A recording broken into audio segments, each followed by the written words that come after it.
কি গো, কি করছো?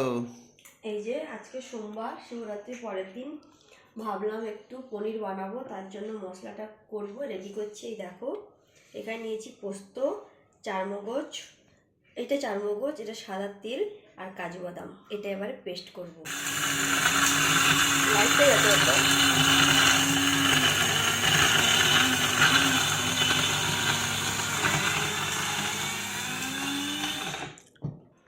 পেস্টিং হয়ে গেল? হ্যাঁ, এই যে ছোট্ট মিক্সি, এটাতে পেস্ট হয়ে গেছে। এই যে এবারে দেখাচ্ছি, দাঁড়াও। এই মিক্সিটা খুব ভালো। হ্যাঁ, এটা ছোট্ট কাজের জন্য। এই যে পেস্ট হয়ে গেছে, এবারে এটা নিয়ে নেব। খুব সুন্দর পেস্টিং হয়েছে। হ্যাঁ, খুব সুন্দর পেস্ট হয়ে গেছে।